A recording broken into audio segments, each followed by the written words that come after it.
माझंच phone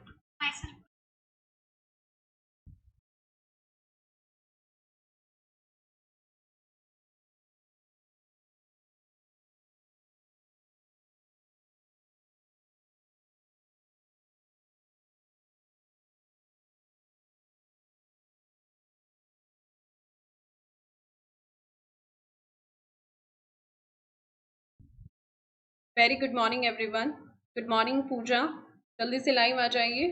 UPTGT English जो mock test मैंने कल दिया था उसको यहाँ पर सॉल्व कर लेंगे अच्छे से, ठीक है। सभी लाइव आ जाइए, फिर स्टार्ट करते हैं। वॉइस नहीं आ रही है, चेक कर लेती हूँ मैं एक बार। Good morning Sati Vrinda. Same to you Sati Vrinda. Voice तो है ना? अभी तो वॉइस क्लियर है ना? एक बार मुझे बता दो ऑडियो एंड वीडियो क्लियर है, फिर स्टार्ट करते हैं।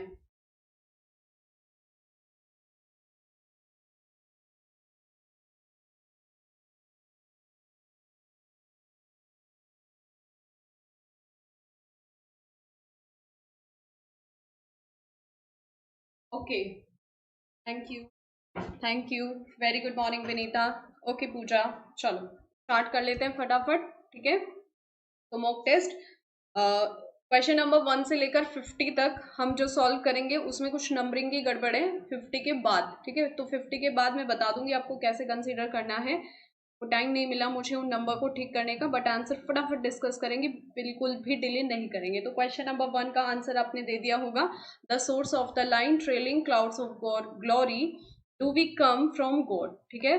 तो लाइन कहाँ से थी ये? इसका राइट आंसर हो जाएगा आपका option number C, immortality ode से ये लाइन थी। चेक करते जाना है अपने answer. Wordsworth famous preface to the lyrical ballads was, Wordsworth का जो फेमस प्रीफेस था लिरिकल बैलेट्स में, ठीक है, कब ऐड किया गया? कौन से एडिशन में ऐड किया गया? फर्स्ट, सेकंड, थर्ड, या कॉलरिज की बायोग्राफिया लिटरेरिया जो थी उसके साथ ऐड किया गया? क्या आंसर चूज किया आपने इसमें? डी ऑप्शन, ठीक है। Yes, very well done.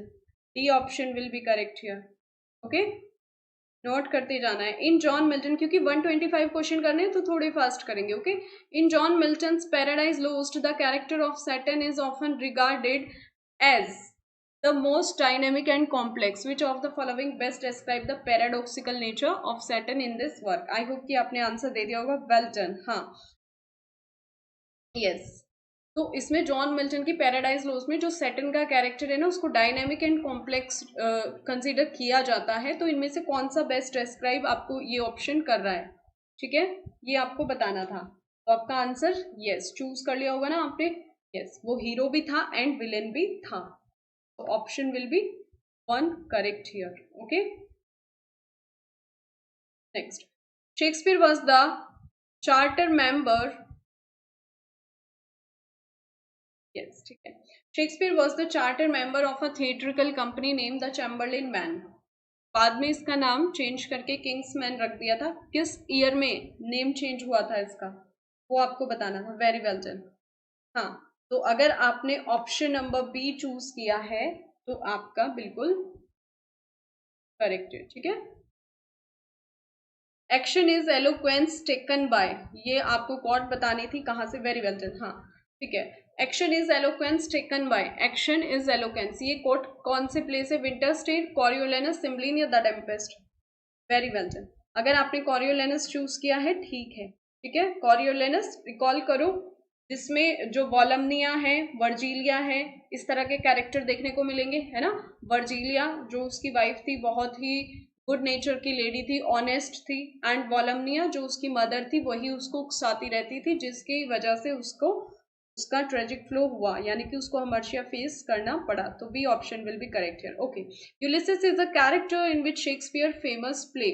Ulysses आपको किस प्ले में कैरेक्टर दिखाई दिया?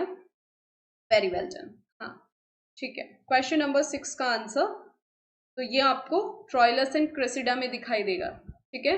यूलिसिस कौन थे? ये किंग ऑफ इथाका। इसमें ये कैसे दिखते हैं? मीन्स आपसे पूछा जा सकता है, देखो ये तो इजी क्वेश्चन हो गया कि सिर्फ कैरेक्टर पूछ ले, आपसे ये पूछा जा सकता है कि डिग्री स्पीच किस वर्क में देखने को मिलेगी यूलिसिस की, या डिग्री स्पीच देके पूछ लिया जाए कि डिग्री स्पीच हमें किस वर्क में देखने को मिलेगी, तो ट्रोइलस एंड क्रेसिडा में। ये जो यूलिसिस है ना, जब क्रेसिडा ट्रोइलस को धोखा दे रही होती है, बेट्रे कर रही होती है, तो ये उसको ऑब्जर्व कर रहे होते हैं यूलिसिस बैठ के, तो ये वहां पर एक डिग्री स्पीच देते हैं, ठीक है, वॉइस ऑफ ऑर्डर, वहां ये दिखाई देते हैं। Okay, clear? Very well done. Question number 7 पर मूव करेंगे। A lover complaint by Shakespeare published in. Very good morning Ankita. कोई बात नहीं है, कोई नहीं, लिखते जाना है, अगर कोई रॉन्ग हो रहा है तो कोई बात नहीं, उसको दोबारा देख लेना। A lover's complaint by Shakespeare published in, किस ईयर में ये लवर्स कंप्लेंट आपकी पब्लिश हुई थी? Option will B yes. ये किसके साथ पब्लिश हुई थी? जो सोनेट पब्लिश हुए थे ना शेक्सपियर के बाय टॉमस थॉप, उन्होंने पब्लिश कराए थे, तो उसके साथ ये वर्क पब्लिश हुआ था, अ लवर्स कंप्लेंट। ध्यान रखना, नैरेटिव पोयम है and as an appendix to the original edition of Shakespeare in sonnet, ठीक है। Which one correct passive voice of sentence, आपको करेक्ट पैसिव वॉइस बतानी, बहुत ही इजी सा क्वेश्चन था, बस आपको स्ट्रक्चर पता होनी चाहिए, फिर आप बता दोगे, ठीक है। बताइए, करेक्ट पैसिव वॉइस आपको इसकी बतानी है। Help the poor, help the poor imperative sentence है, और इंपेरेटिव सेंटेंस से आपको किसका पता चल रहा है? एडवाइस का। तो कौन सा ऑप्शन आपने चूज किया? Very well done.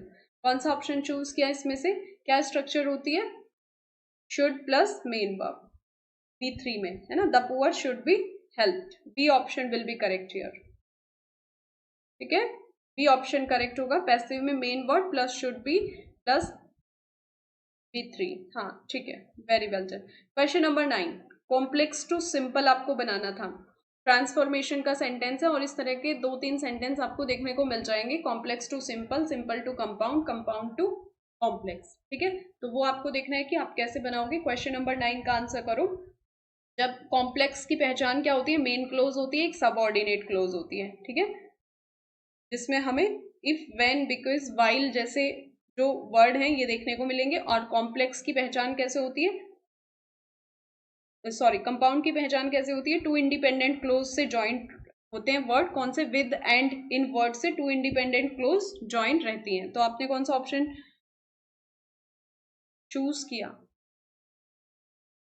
नहीं अंकिता, किसमें? क्वेश्चन नंबर, कौन से क्वेश्चन में? Let the poor be help, let से नहीं बन सकता, इंपेरेटिव सेंटेंस है, सिंपल स्ट्रक्चर में जाएगा, ठीक है। Main word, passive, should be plus MV3, let का यूज नहीं करेंगे, ओके।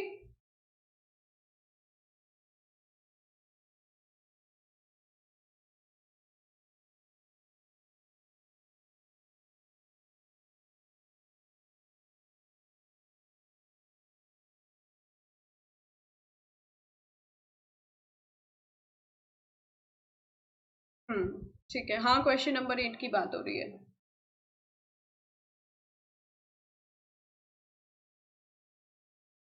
देखो, लेट का यूज आप कहाँ करोगे?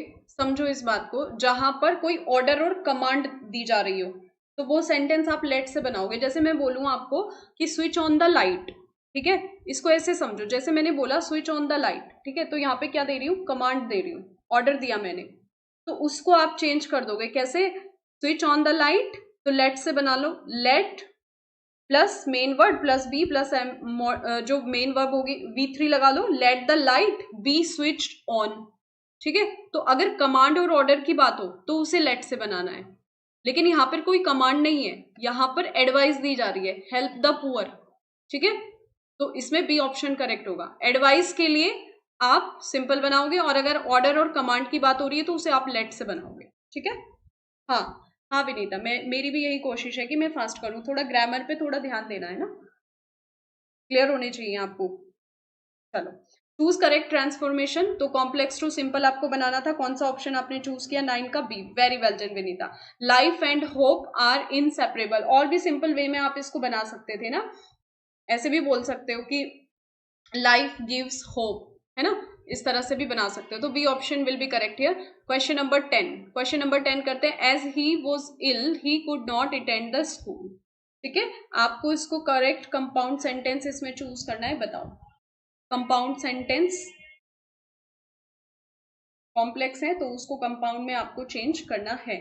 तो कौन सा ऑप्शन यहाँ पे करेक्ट हो जाएगा? कंपाउंड सेंटेंस में आपको पता है he was ill and he could not, हो ही नहीं सकता है ना, क्या बोल रहे हैं कि as he was ill he could not, क्योंकि वो बीमार है इसलिए, तो सो का यूज होगा, तो बी ऑप्शन यहाँ पर करेक्ट हो जाएगा, बी विल बी करेक्ट है ना। कोज, किस कारण से स्कूल नहीं अटेंड किया? बीमार होने की वजह से। ठीक है, question number 11, he must be diligent और ही विल फेल।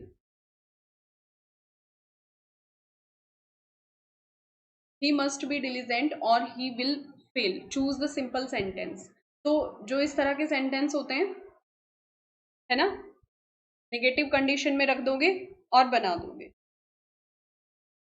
या फिर इसमें अगर ऑप्शन में ये होता ना ही मस्ट बी डिलीजेंट और ही विल फेल दिया हुआ है, अगर इसे सिंपल में बनाना होता तो आप, अगर ऑप्शन में ये होता ना कि he must be diligent to avoid failure, इस तरह से भी बना देते, he must be diligent to avoid failure, ये भी सिंपल सेंटेंस बनता, बट ऑप्शन में नहीं है। Being diligent he will fail, इसकी तो कोई सेंस नहीं बन रही, ही वाज, और ए ऑप्शन यहाँ करेक्ट होगा, without diligence he will fail, किसी ने चूज किया नहीं, बी ऑप्शन नहीं होगा। सेंस समझो, ही मस्ट बी डिलीजेंट और ही विल फेल, ठीक है, उसे डिलीजेंट बनना होगा, मतलब कंपल्शन है, नहीं तो वो फेल हो जाएगा। ठीक है, being diligent he will fail, he will नहीं, इसमें ये ऑप्शन करेक्ट होगा, without diligence he will fail, क्योंकि निगेटिव कंडीशन है इसमें। ठीक है, निगेटिव है तो सिंपल फॉर्म में विदाउट से बना लो इसको, ए option will be correct here. ठीक है, बिल्कुल चेक किए हुए मैंने ग्रामर के क्वेश्चन ना, बिल्कुल अच्छे से चेक करके ही आपको यहाँ पे आंसर दिए हैं। एवरीबडी लव्स फ्लावर्स, ये तो इजी है, ये तो हम पहले भी डिस्कस कर चुके हैं ना क्लास में। Choose the correct negative form आपको यहाँ पर बतानी है ना। और हमने पहले क्लास में क्या डिस्कस किया था कि इस तरह के जो ट्रांसफॉर्मेशन होते हैं उसमें कैसे चूज करते हो आप, एवरीबडी नोबडी में चेंज हो जाएगा, और लव्स का एंटोनिम देख लो, है ना, लव्स का एंटोनिम हेट्स। यस, तो which option will be correct here? Yes, ए ही ऑप्शन यहाँ करेक्ट हो जाएगा ना, नोबडी हेट्स फ्लावर्स। ठीक है, एवरीबडी नोबडी में चेंज, मैंने लिख दिया है पूरा एक्सप्लेनेशन, जब पीडीएफ इसकी शेयर करूंगी ना आपको तो फिर आप उसमें अच्छे से रीड कर लेना। I shall always remember your help, choose the negative form.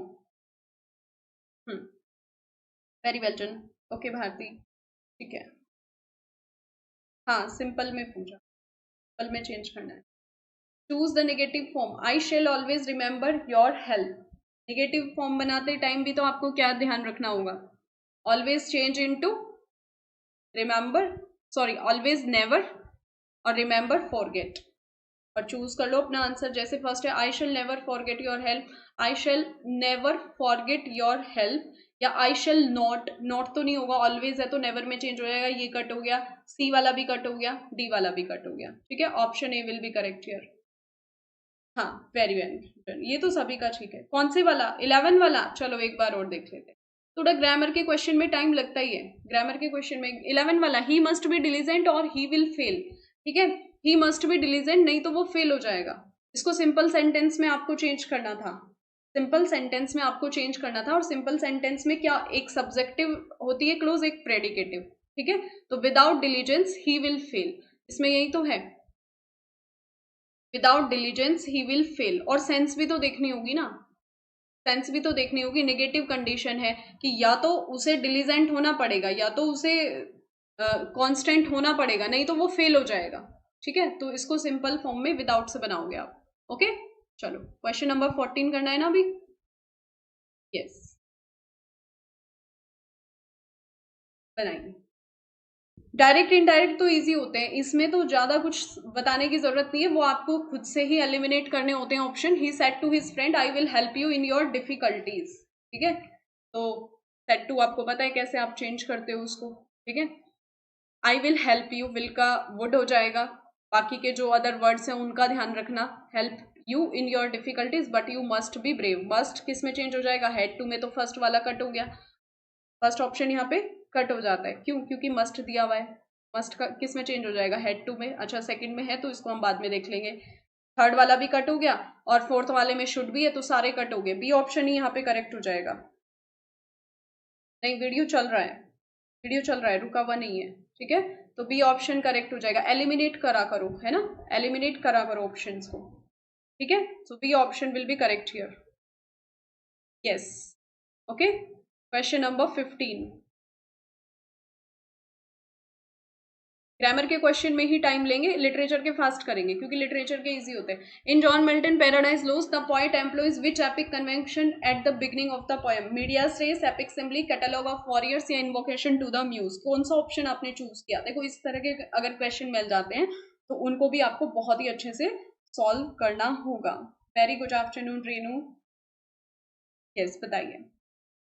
और मंडे से हम यूपीटीसीटी के लिए प्रैक्टिस स्टार्ट कर रहे हैं. ठीक है, 40 to 50 क्वेश्चंस उसमें इंक्लूड करके अपनी प्रैक्टिस स्टार्ट करते हैं. जो टॉपिक्स वगैरह हैं, एक तो मुझे गाल सर्दी के कराना है ना, गाल सर्दी का 4 साइड सागा कर लेते हैं एक बार अच्छे से, और जस्टिस वगैरह क्योंकि वो एलटी में भी है तो जस्टिस भी एक बार कर लेंगे, बाकी प्रैक्टिस सेट हम करेंगे.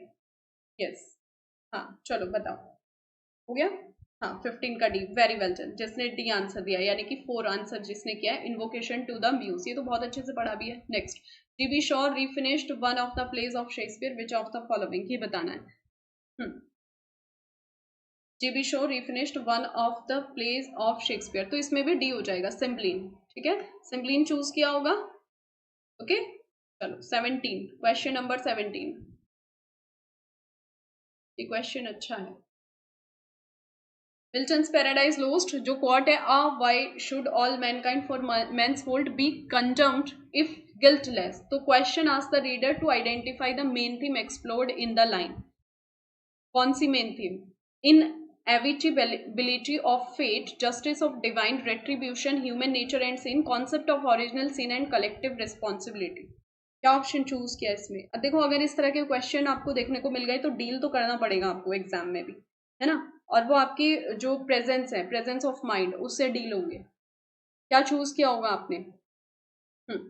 यस, क्वेश्चन नंबर 17 का आंसर 4 है ना, original sin and collective responsibility,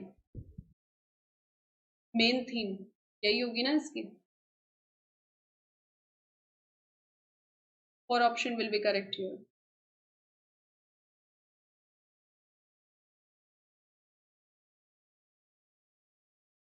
In the daffodils, how does Wordsworth compare the daffodils to the star? Very well done. हाँ 17 का D सही है आरती.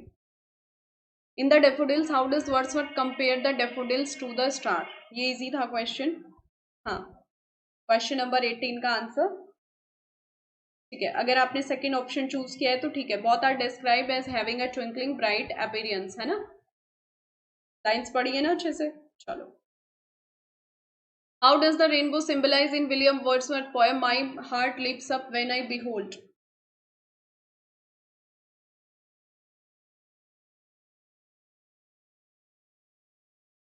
Child innocence, natural beauty, divine presence, everlasting hope and joy. Fourth option इसमें आपने choose किया होगा, everlasting hope and joy, है ना. विलियम वर्ड्सवर्थ की पोएम में रेनबो किस चीज को सिंबलाइज कर रहा है? होप एंड जॉय को. Clear? In which Shakespearean sonnet does the famous expression sickle hour appear?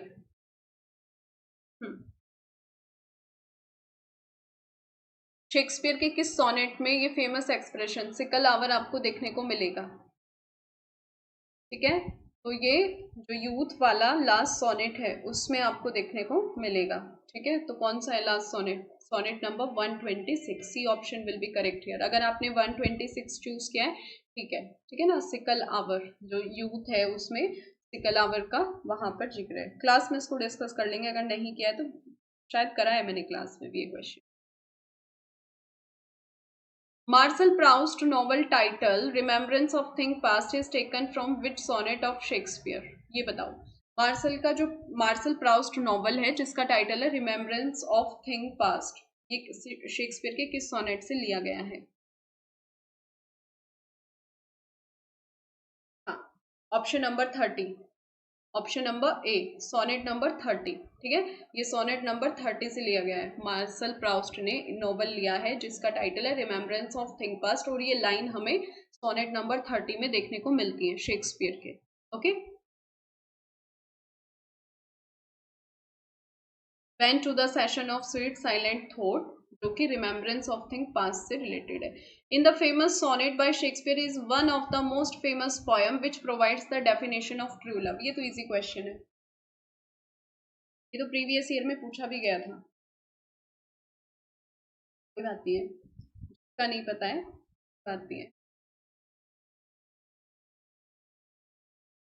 Sonnet से रिलेटेड जो क्वेश्चंस है ना उनको अच्छे से कर लेना, क्लास में भी करा दूंगी मैंने कराए भी हैं कुछ, तो अगर अच्छे से पढ़ा होगा तो कर लोगे। ये ट्रू लव वाला कौन सा है, ये तो हमने करा था क्लास में भी रिवीजन में, तो ये है 116, ठीक है। सोनेट नंबर 116, यानी कि इसमें ट्रू लव की डेफिनेशन को वो देते हैं। Very well done Vinita. Yes, why does Valentine leave Verona in two gentleman of Verona. क्यों वैलेंटाइन वेरोना को छोड़ देता है टू जेंटलमैन ऑफ वेरोना में, किस लिए? ट्रू लव के सर्च में, या वो एक सेलर बनना चाहता है, या वो और वाइजर बनना चाहता है, एक वर्ल्डली मैन बनना चाहता है, या to make his fortune in the new world. तो ये क्या था, वैलेंटाइन इसलिए छोड़ता है ना वेरेना को, क्योंकि वो और ज्यादा वाइजर बनना चाहता है, ठीक है। C option will be correct here, 3 option number 3। Okay, चलो क्वेश्चन नंबर 24 का answer. Which of the following plays is a mix of humor and tragedy is considered Shakespeare's best love comedy? Macbeth, Romeo and Juliet, Julius Caesar, Much Ado About Nothing। इस तरह के question wrong नहीं होने चाहिए, very easy question, ठीक है।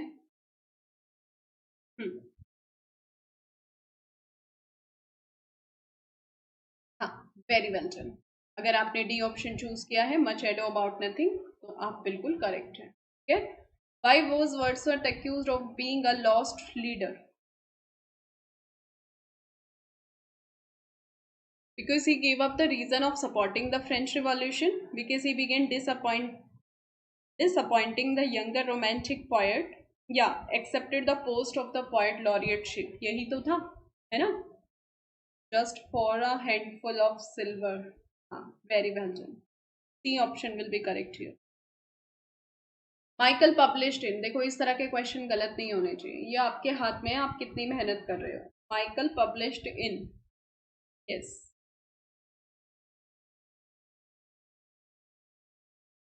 Michael published in.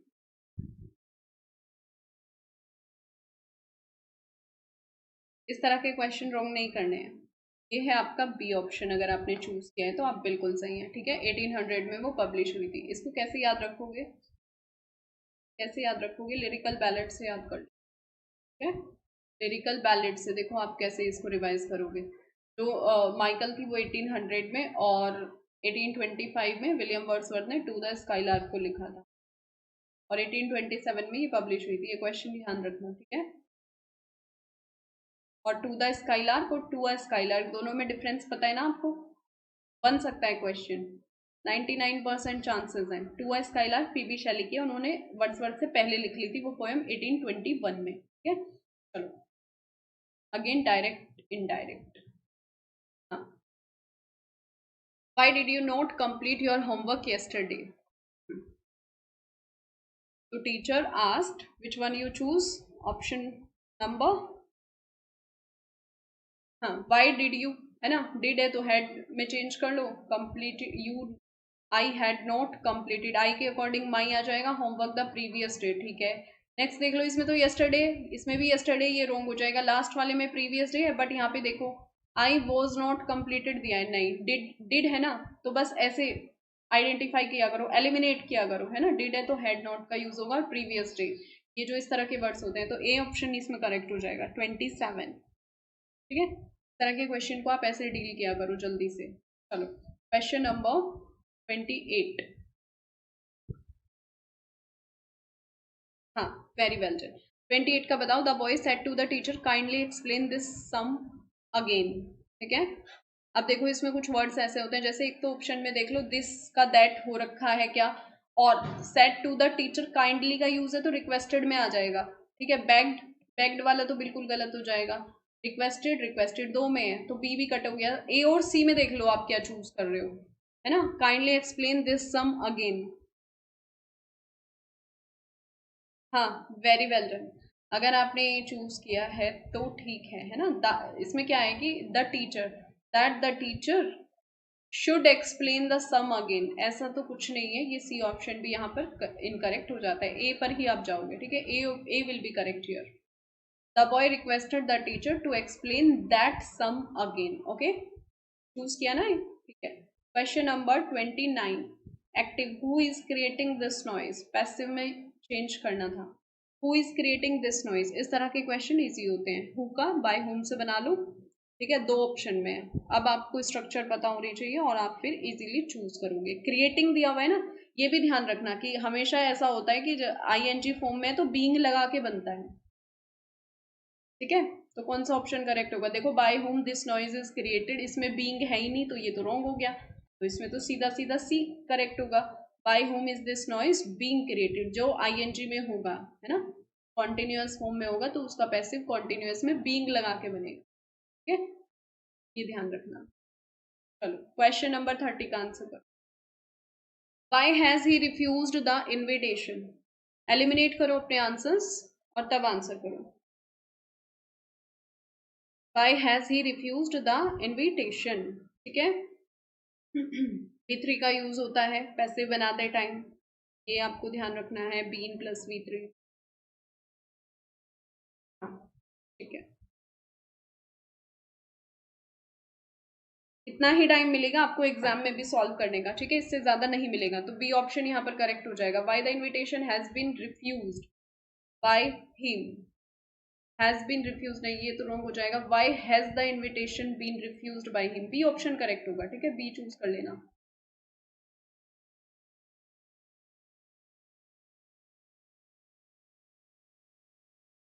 Correct है।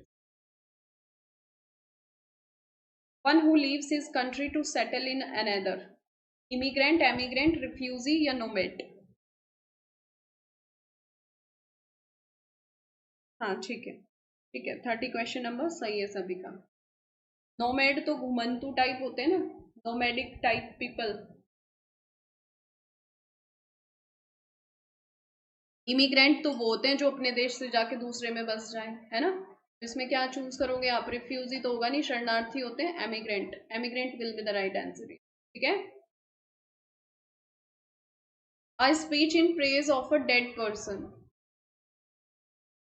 ध्यान से क्वेश्चन नंबर 32 का आंसर करो। I speech in praise of a dead person, elegy नहीं, फुल पोएम होती है। बायोग्राफी ये भी नहीं होगी। यूलोजी और डर्ज, डर्ज फ्यूनरल सॉन्ग होता है, ठीक है, और यूलोजी यहाँ पर करेक्ट होगा। अगर आपने सी ऑप्शन चूज किया है तो आप बिल्कुल करेक्ट है, ठीक है। प्रेज स्पीच होती है। The fear of closed space, closed space का fear, hydrophobia, claustrophobia, agoraphobia, xenophobia.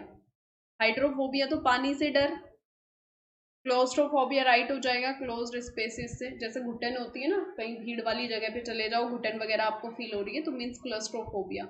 Agoraphobia यानी कि हाइट से डर, जेनोफोबिया स्ट्रेंजर से डर, तो यहाँ पर बी ऑप्शन करेक्ट हो जाएगा, ठीक है। Fear of enclosed spaces, agoraphobia इसका जस्ट अपोजिट होता है, fear of open places, open places से डर, है ना। A place where birds are kept, aviary, apiary, barn या कूप, ऐसा प्लेस जहां पर बर्ड्स रखी जाती हैं। ये तो इजी है ना, बहुत बार कर चुके हैं। अवायरी, अवायरी, अपायरी तो बी वाला, जो मधुमक्खी होती है ना, अपायरी उसके लिए यूज होगा। अवायरी, अवायरी यानी कि जहां पर बर्ड्स वगैरह रखी जाती हैं, लार्ज बर्ड एनक्लोजर भी बोलोगे। और अपायरी मधुमक्खी के लिए, बीज वगैरह, ठीक है। चूज द सिनोनिम ऑफ संक्सिन, एक सेकेंड, इस क्वेश्चन को मैं नीचे पर, सिनोनिम बताना है, बताएंगे।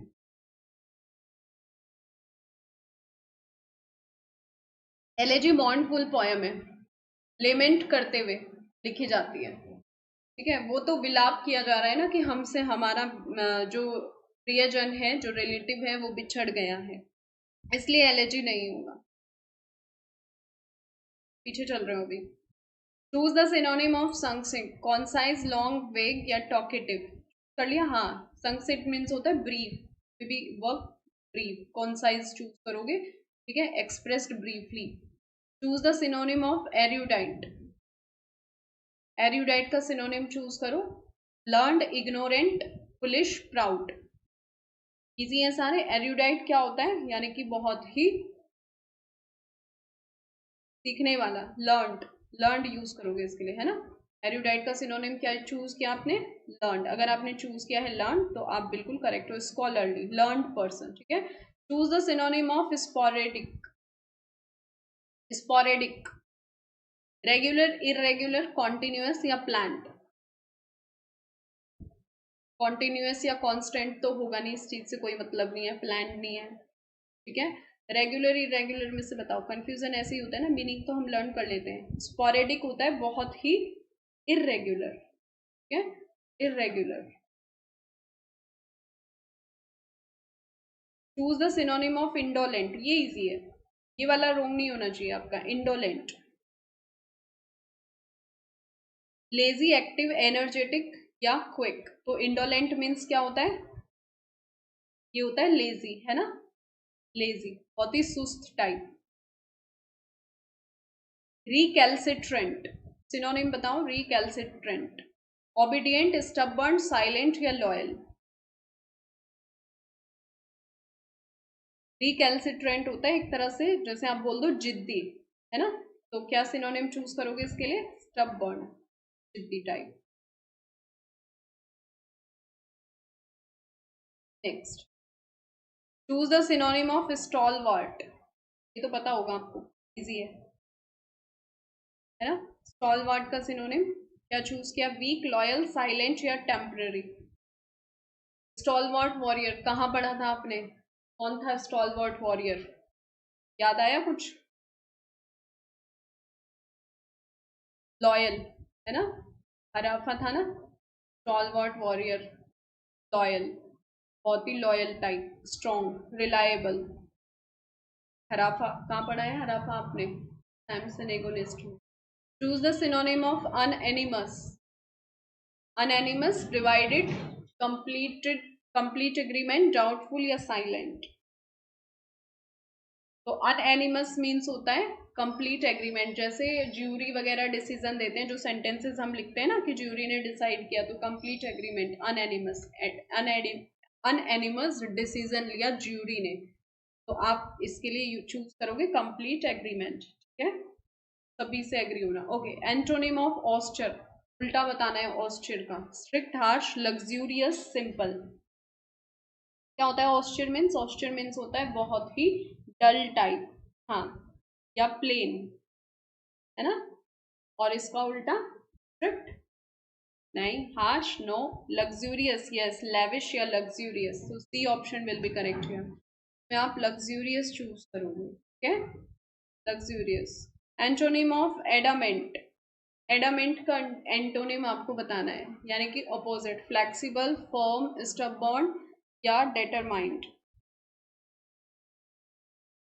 एडामेंट होता है बहुत ही कठोर टाइप, जैसे आप बोल दो, तो इसका जस्ट अपोजिट क्या चूज करोगे? फ्लेक्सिबल, ठीक है, flexible is the right answer. Adamant होता है यानी कि अनयील्डिंग या स्टबर्न, अपोजिट में आ जाएगा फ्लेक्सिबल या सॉफ्ट। डिटरमाइंड क्या होता है? डिटरमाइंड तो होता है कि दृढ़ निश्चय करने वाला, है ना। Okay, now the term of preposition, the teacher was angry, the boy for laughing dash her। बताओ कौन सा ऑप्शन चूज किया? With, at on at, upon with. The teacher was angry,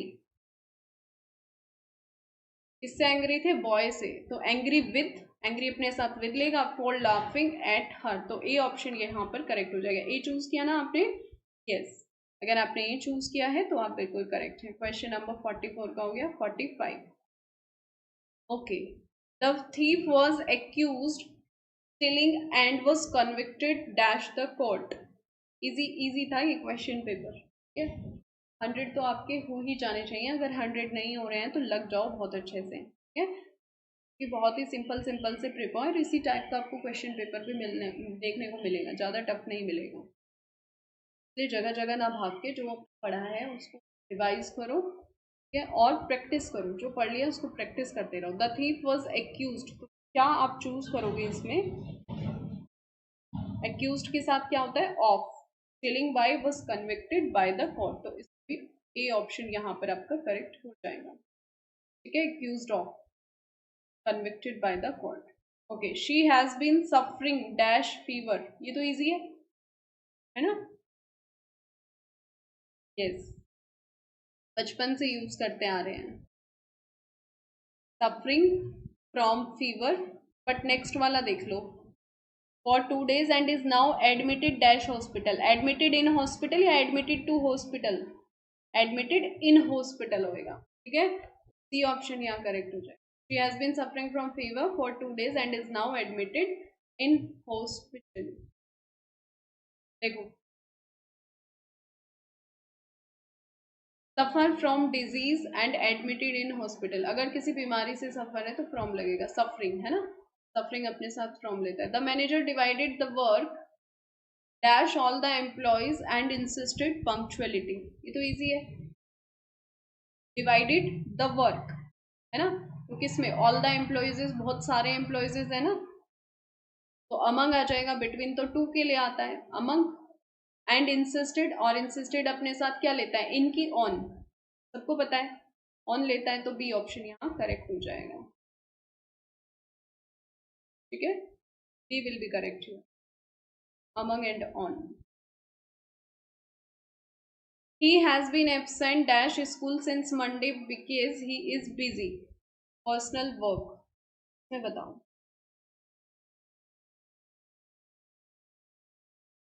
yes,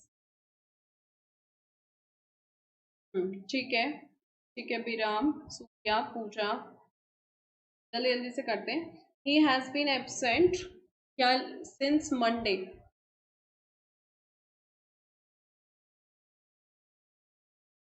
absent from school since Monday because he is busy with personal work, ठीक है, तो इसमें भी option correct हो जाएगा, from with, absent from school, busy with something, है ना, अगर किसी चीज के साथ बिजी है तो विद लगाओगे।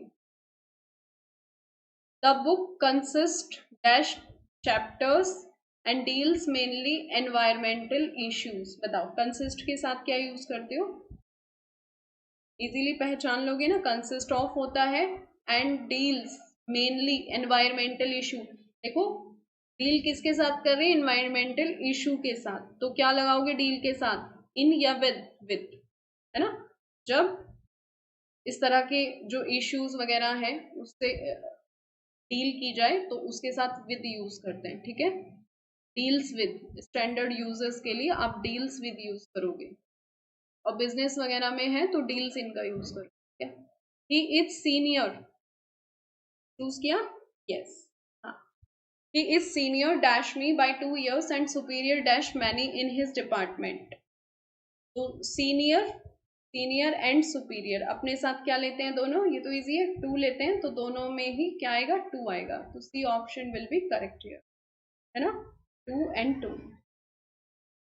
1000 of people died dash cholera in 1857, देखो ये जो इस तरह के क्वेश्चन है ना आपके, इनको आपको ध्यान से रीड करना होगा, ठीक है, डाइड ऑफ कहाँ यूज होता है, डाइड फ्रॉम कहाँ यूज होता है, तो ये सब ध्यान से रीड करना होगा। और क्वेश्चन नंबर 50 के बाद ना थोड़ा इसमें नंबरिंग में गड़बड़ हो रखी है, अब जो क्वेश्चन आप रीड करोगे, जैसे आप क्वेश्चन नंबर 51 यहाँ लिखा हुआ है तो उसको 52 रीड करना, कि ये भी क्वेश्चन नंबर 50 और नेक्स्ट वाला भी क्वेश्चन नंबर 51 है, एक सेकेंड देख लेती हूँ हो रखा है क्या, ये तो सही लग रहे हैं मुझे, क्या गड़बड़ हुई है, हाँ ये, हाँ अब जो ये आप क्वेश्चन नंबर 50 रीड कर रहे हो ना, ये क्वेश्चन नंबर 51 है, इसको 51 कंसीडर करके चलना, तो 1000 of people died of cholera in 1857, ठीक है, डाई ऑफ का यूज करोगे डिजीज के लिए, ठीक है, ये बताओ, she is immune dash small pox because she was vaccinated, ये सब प्रिपोजिशन के हैं आपके, तो इम्यून अपने साथ कौन सी प्रिपोजिशन लेता है, यस, ठीक है, ठीक है, इम्यून टेक 2, है ना, she is immune to small pox because she was vaccinated, immune to, किसी भी डिजीज के लिए इम्यून टू यूज करोगे, ठीक है, और अगर किसी डिजीज या नेचुरल कॉज की वजह से डेथ हो रही है तो आप डाई ऑफ का यूज करोगे, है ना, किसी बीमारी की वजह से डेथ हो रही है, नेचुरल कॉजेज से डेथ हो रही है, या भूख से डेथ हो रही है, या ओल्ड एज से डेथ हो रही है, डाई ऑफ यूज करोगे, ठीक है, और डाई फ्रॉम कहाँ पे यूज करोगे, लाइक एक्सटर्नल कॉजेज की वजह से जब डेथ हो जाती है, जैसे कोई वाउंड्स है, इंजरीज है, एक्सीडेंट हो गया है ना, तो इंजरीज, एक्सीडेंट, वाउंड्स वगैरह के लिए आप डाई फ्रॉम का यूज़ करोगे, नहीं तो डाई ऑफ यूज़ करोगे। नेचुरल कॉजेज से अगर डेथ हो रही है, जैसे फ्लड वगैरह आ जाती है, उसमें डूब जाते हैं, तो डाई ऑफ का यूज़ करोगे। Suffer from, recovered from, cured of, vaccinated against. Vaccinate अगर यूज है तो उसके साथ प्रिपो अगेंस्ट आएगा। इन्फेक्टेड विथ, इम्यून टू, है ना। सफर्ड फ्रॉम, सफर फ्रॉम तो आपको पता है, सफरिंग फ्रॉम फीवर, ये एप्लीकेशन वगैरह में भी पढ़ता है। रिकवर्ड फ्रॉम, क्योर्ड ऑफ, ये इसी तरह के पूछे जाते हैं एग्जाम में ना, ध्यान रखना इनको। By next year she dash her degree, which tense correctly fills the blank, ठीक है। By next year she dash her degree, अगले साल तक वो अपनी डिग्री कंप्लीट कर लेगी। तो कौन सा आपने इसमें चूज किया है वो आपको यहाँ पे बताना है।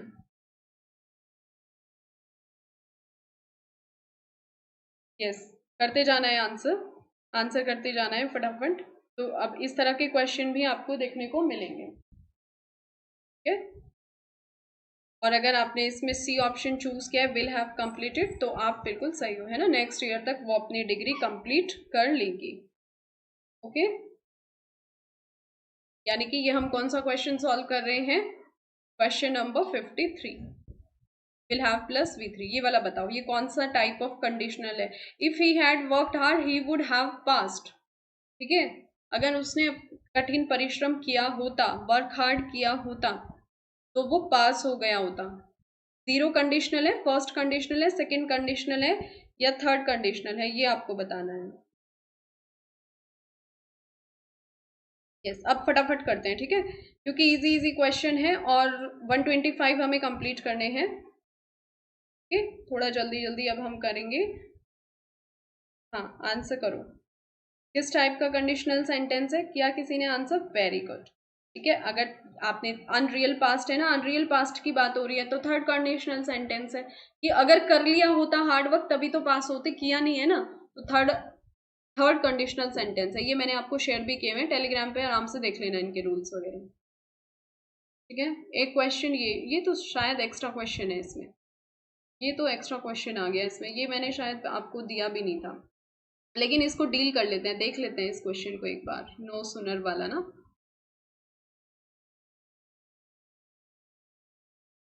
नो सुनर, रीड करो और आंसर करो। अच्छा, ये तो आंसर ही शो हो गया। No sooner dash the train that it started raining, तो इसमें आप क्या इन्वर्जन का यूज करोगे, ठीक है। पास्ट परफेक्ट यूज होता है और इन्वर्जन यूज होता है, तो हैड ही बॉट इट, इस तरह के क्वेश्चन पूछे जाते हैं। ये मैंने रखा था इसमें टेस्ट पेपर में, लेकिन फिर हटा दिया था, ठीक है। तो ये इसमें आंसर शीट में है, कोई बात नहीं, इसको आप इग्नोर कर देना। हाँ, ये वाला क्वेश्चन बताओ, विच of the following is not normally used with present continuous, now, at present, always, या एवरीडे, ये वाला बताओ क्वेश्चन, ठीक है, जो कि नॉर्मली आप प्रेजेंट कॉन्टिन्यूअस के साथ यूज नहीं करते। नाउ, एट प्रेजेंट, ऑलवेज, या एवरीडे। प्रेजेंट कॉन्टिन्यूअस के साथ आप नाउ भी यूज करते हो, है ना, कि he is teaching now in that school, इस तरह से आप, तो नाउ का यूज होता है, एट प्रेजेंट का भी होता है, ऑलवेज का भी, कॉन्टिन्यूअस में, प्रेजेंट कॉन्टिन्यूअस में। लेकिन जो एवरीडे है, यानी कि जो काम हम रोज करते हैं, है ना, he gets up early in the morning, तो उसके लिए हम क्या यूज करेंगे, कौन सा टेंस यूज करते हैं, सिंपल प्रेजेंट का, ठीक है। तो आंसर डी यहाँ पर करेक्ट हो जाएगा। इनमें से ये एवरीडे जो वर्ड है ये सिंपल प्रेजेंट में यूज होता है, हैबिचुअल एक्शन है ना, तो प्रेजेंट इंडेफिनिट के साथ जाएगा, ठीक है। If the reporting verb is in past but the fact is still true, tense कौन सा रखोगे, क्या उसको पास्ट में चेंज कर दोगे, या प्रेजेंट रहने दोगे, या फ्यूचर हो जाएगा, या परफेक्ट आप उसको बना दोगे, बताओ। इस तरह के आपसे पूछे जाएंगे, है ना। स्टेटमेंट बड़े भी हो सकते हैं जो आपके टाइम कंज्यूमिंग होंगे एग्जाम में, तो आप कैसे चूज करोगे कि अगर रिपोर्टिंग वर्ब पास्ट में है लेकिन फैक्ट ट्रू है ना, तो टेंस किस में जाएगा, तो सीधी सी बात है, फैक्ट ट्रू है ना, यानी कि ट्रुथ की बात हो रही है, तो प्रेजेंट में रहेगा, B option will be correct here.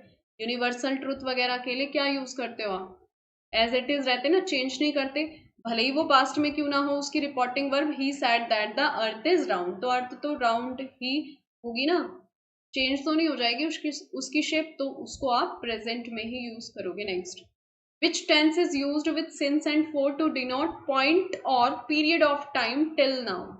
Present continuous, present perfect continuous या past perfect continuous. ठीक है, और इसमें ऑप्शंस भी है फ्यूचर परफेक्ट या हाँ ए और बी और सी, बी और डी या बी और ई. ये बहुत अच्छा क्वेश्चन है, इसका आंसर आप ही करोगे. ठीक है, हाँ yes, I am waiting your answer. इसके लिए तो मैं यहाँ आपके लिए वेट करूंगी. ठीक है, ये इजी क्वेश्चन है ना, और पूछा भी जा सकता है. तो सिंस और फोर का जहां आप यूज कर रहे हो तो किस कॉम्बिनेशन पर आप जाओगे? ए और बी सही होंगे क्या? प्रेजेंट कॉन्टिन्यूस नो, बी और सी सही होगा, है ना. ऑप्शन बी और सी पर आप जाओगे. एक तो प्रेजेंट परफेक्ट का यूज करते हो सिंस और फोर जिस सेंटेंस में, और प्रेजेंट परफेक्ट कॉन्टिन्यूस, ये हमें ध्यान रखना है. Very well done Ankita. हाँ, B option will be correct here. ठीक है, next. Which tense is usually used in newspaper headlines? Yes, ये वाला बताओ आप. यूजुअली न्यूज़पेपर, ओके मीना, ठीक है. न्यूज़पेपर हेडलाइंस के लिए आप कौन सा टेंस यूज करते हो? सीधी सी बात है ना. जो न्यूज़पेपर हेडलाइंस होती हैं उसमें सिंपल प्रेजेंट का यूज किया जाता है, जिससे कि जो न्यूज़ है वो फ्रेश लगे, है ना. मतलब ऐसा लगे कि हाँ लेटेस्ट न्यूज़ है.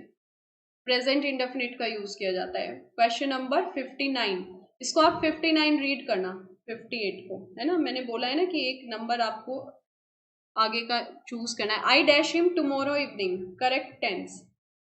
Meet him, am meeting, met या have met, which one you choose? Tomorrow evening की बात हो रही है ना, यानी कि जो आने वाला कल है उसकी बात हो रही है. तो मीट यानी कि प्रेजेंट, या am meeting present continuous, met past या हैव मेट. प्रेजेंट परफेक्ट बताओ. ये ऑप्शन चूज करोगे ना कि tomorrow evening I am meeting, yes. Present continuous, ठीक है. फ्यूचर को डिनोट करने के लिए, जो फ्यूचर प्लान्ड होते हैं ना उनको डिनोट करने के लिए प्रेजेंट कॉन्टिन्यूअस का, देखो थ्योरी बेस्ड क्वेश्चन आपसे पूछ लिया जाएगा कि फ्यूचर प्लान को डिनोट करने के लिए किस टेंस का यूज करते हो. Present continuous is the right answer, है ना. उसमें विल वगैरह नहीं लगाओगे कि फ्यूचर है तो हम विल और शेल का यूज कर लेंगे, नहीं ऐसे नहीं. Present continuous use. he said that 2 and 2 dash 4 is 4, are 4, was या were. अभी तक तो आपने वो पढ़े ना 2 and 2 makes 4. ये बताओ, he said that 2 and 2 dash 4. अब देखो आप इस क्वेश्चन को ध्यान से रीड करो. यूनिवर्सल ट्रूथ है, 2 and 2 5 तो नहीं हो जाएंगे, 6 तो नहीं हो जाएंगे, 4 ही रहेंगे ना. तो यूनिवर्सल ट्रूथ है, पास्ट में तो जाएगा नहीं. he said that 2 and 2 is 4. A option will be correct here. ठीक है, प्रेजेंट इंडेफिनिट में इसको रखोगे. Next, identify the correctly order phrase. Correctly order phrase आपको इसमें आइडेंटिफाई करनी है. ऑर्डर फ्रेज यानी कि जो हम, जैसे ओपिनियन है, एज, कलर, मटेरियल, नाउन, है ना, तो उसका सही आपका राइट क्रोनोलॉजिकल ऑर्डर क्या होता है, कैसे रखते हो आप. ठीक है, देखो इसमें क्या दिया है कि a leather new black stylish jacket. ठीक है, यानी कि कोई मटेरियल है न्यू, नया, है ना, और किस तरह का है, यानी कि किस एज में इसको कंसीडर कर लो. फिर कलर दे दिया stylish jacket. A stylish new black leather jacket, किस ऑर्डर को आपने चूज किया? करेक्ट ऑर्डर क्या होगा? सबसे पहले आप ओपिनियन को रखो. ठीक है, ओपिनियन कैसी है, जैकेट कैसी है, स्टाइलिश है. तो सबसे पहले आप ये देख लो, ओपिनियन आएगा, स्टाइलिश तो इसमें है सबसे पहले ओपिनियन, तो यही ऑप्शन यहाँ पर करेक्ट हो जाएगा. पहले ओपिनियन रखते हो, फिर साइज रखते हो, शेप रखते हो, एज रखते हो. साइज शेप इसमें दिया नहीं है, एज दिया है.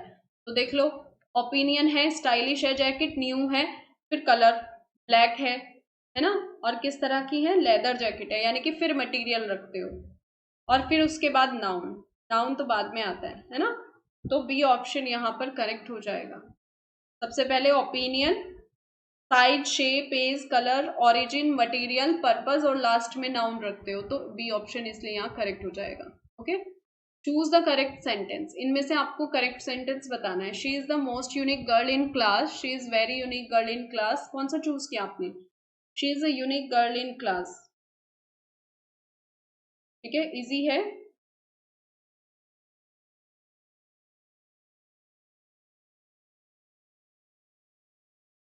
देखो, जैसे ये इस तरह के एडजेक्टिव होते हैं ना जो यूनिक यूनिक है, जैसे परफेक्ट है, राउंड है ना, या यूनिवर्सल है, ये एब्सोल्यूट एडजेक्टिव कहलाते हैं। ये इनको बोलते हैं एब्सोल्यूट एडजेक्टिव्स। ठीक है, तो ये अपने साथ कभी भी कंपैरेटिव और सुपरलेटिव लेंगे ही नहीं, तो ये गलत हो जाएगा। मोस्ट इसके साथ नहीं आएगा कभी भी। यूनिक, परफेक्ट, राउंड, यूनिवर्सल, जो इस तरह के एडजेक्टिव्स होते हैं ना, ये एब्सोल्यूट एडजेक्टिव बोलते हैं इनको। वेरी यूनिक, ठीक है, ये बिल्कुल रॉन्ग है। तो कंपैरेटिव और सुपरलेटिव इनके साथ हम यूज नहीं करते हैं, ले ही नहीं सकते ये अपने साथ इस तरह की फॉर्म, तो ये गलत हो जाएंगे। अब देखो, इसमें भी कंपैरेटिव है, डी ऑप्शन, तो ये भी रॉन्ग हो जाएगा। सी ऑप्शन ही इसमें करेक्ट होगा, she is a unique girl in a class. ठीक है, हाँ, वेरी वेल डन। तो ये रूल्स आपको पता होने चाहिए। Next, choose the correct sentence. Yes, इसमें से आपको करेक्ट सेंटेंस चूज करना था।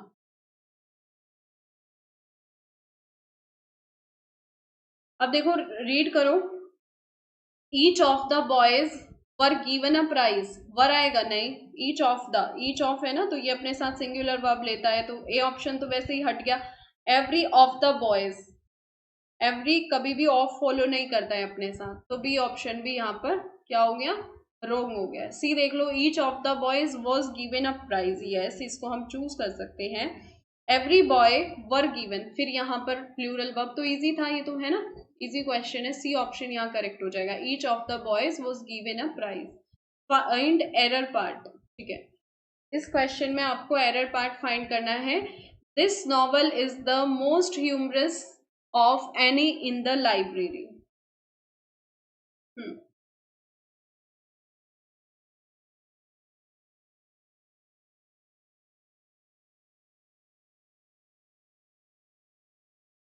This novel is the most humorous of any in the library.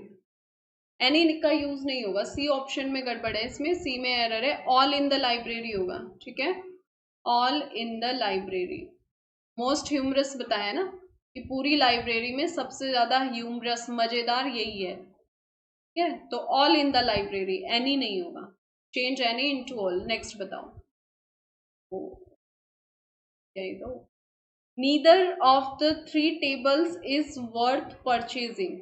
ठीक है, अब देखो, नीदर का यूज जब किसी दो चीज की बात कर रही हो आप, टू पर्सन्स की, टू थिंग्स की बात कर रहे हो, ठीक है, तो तब आप नीदर का यूज करते हो। इसके ए ऑप्शन में ही क्या है, एरर है। Neither of the three tables नहीं होगा, क्या होगा, none of the three tables, है ना, थ्री टेबल्स की बात हुई। अगर यहाँ पे टू होता तो आप नीदर का यूज कर सकते थे, नन ऑफ का यूज करोगे। अगर मोर देन टू की बात हो रही है तो आप नन ऑफ का यूज करोगे। ठीक है, क्वेश्चन नंबर 65 का आंसर, यानी कि अब आप दे रहे हो 66 का आंसर। यस, बताओ। The thief denied that he did not steal anything from the house, no error. Previous year का क्वेश्चन है ये। ठीक है, द थीफ डिनाइड, कि थीफ ने मना कर दिया, क्या मना कर दिया,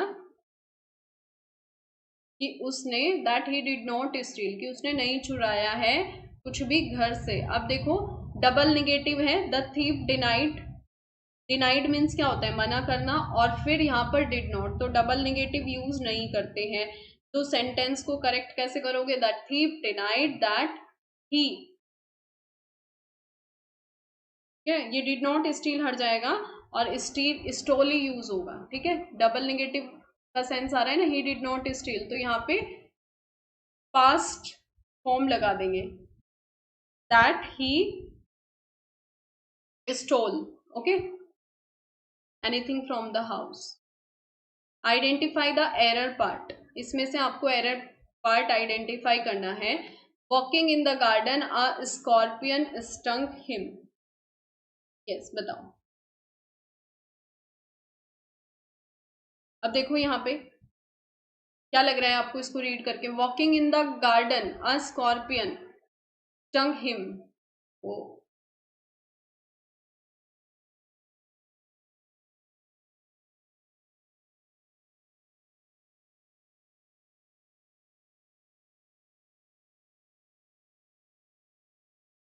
कौन सा ऑप्शन चूज किया आपने?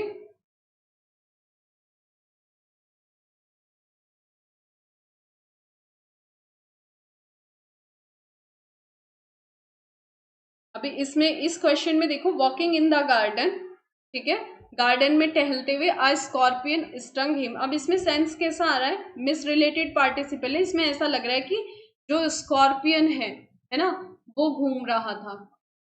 स्कॉर्पियन यानी कि जो बिच्छू है वो घूम रहा था गार्डन में, ठीक है, तो मिस रिलेटेड पार्टिसिपल है।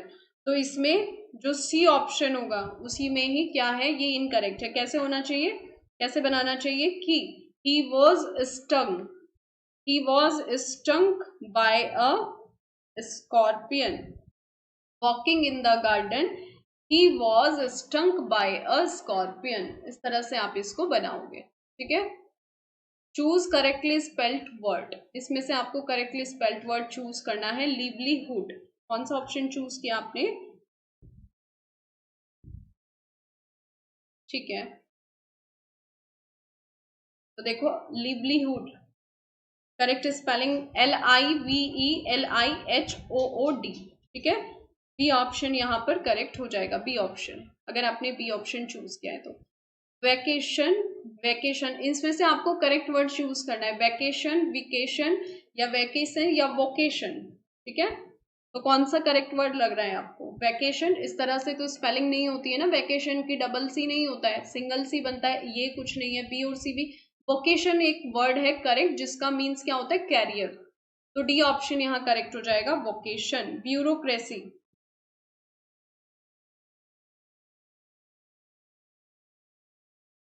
ओके,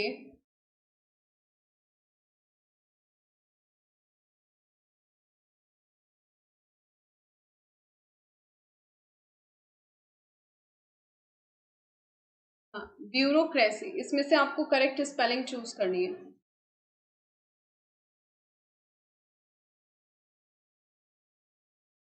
कौन सा ऑप्शन चूज किया? अगर आपने चूज किया है, यस, नोट डाउन करो स्पेलिंग, BUREAUCRACY, ठीक है, C option will be correct here, bureaucracy. Choose correct punctuated sentence, correct punctuated sentence आपको इसमें चूज करना है। O captain my captain rise up, ठीक है, तो ओ कैप्टन माई कैप्टन, यहाँ पे कोमा यूज कर दिया, एड्रेस कर रहे हैं तो कोमा नहीं आएगा, रॉन्ग हो जाता है। बी ऑप्शन इसमें करेक्ट हो जाएगा, ठीक है। O captain my captain rise up, देखो इनमें तो कोमा है, इसमें सेमी कॉलन है, तो ये तो रॉन्ग हो जाते हैं, सी एंड डी, तो इसमें बी ऑप्शन ही करेक्ट हो जाएगा, यस। अब नेक्स्ट है, the student who score the highest received a scholarship. अच्छा, अंडरलाइन नहीं किया था इसमें मैंने, इसको कर लो अंडरलाइन ना, ये इसमें आपको बताना है नाउन क्लोज है, एडजेक्टिव क्लोज है या एडवर्ब क्लोज है, ठीक है।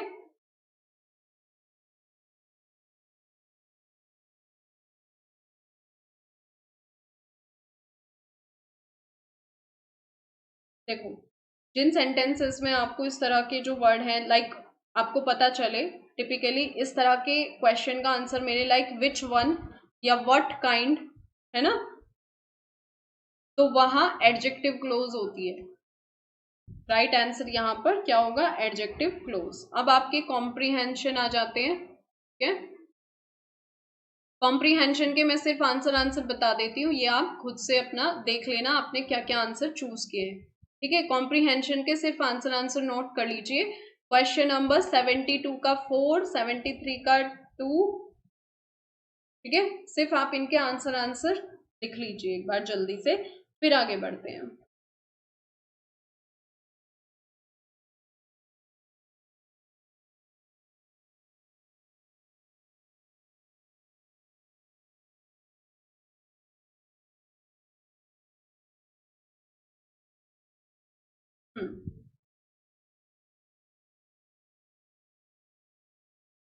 Thanks Phoenix, thank you very much. New member is here, Phoenix, okay, चलो सही चल रही है ना, नोट कर लिया आपने। चलो क्वेश्चन नंबर 77 पे, यानी कि क्वेश्चन नंबर 78, ठीक है, यहाँ पे गड़बड़ हो रखी है। 77 का मीन्स क्वेश्चन नंबर 78, तो इसको जरा ध्यान से आप आंसर देखना आपने, ठीक है। हाँ, what is the name of the first English language dictionary? अब लिटरेचर के हैं, फर्स्ट इनको करते हैं। तो आपको फर्स्ट इंग्लिश लैंग्वेज कौन सा है? ऑक्सफोर्ड, कैम्ब्रिज, जॉनसन या डिक्शनरी? तो ये तो इजी है, जॉनसन डिक्शनरी है ना। फर्स्ट इंग्लिश लैंग्वेज डिक्शनरी कौन सी थी? C option will be correct here. अगर आपने सी ऑप्शन चूज किया है तो C will be right. To die, to sleep, perchance, to dream, ay there is the rub. ये लाइन कहां से है?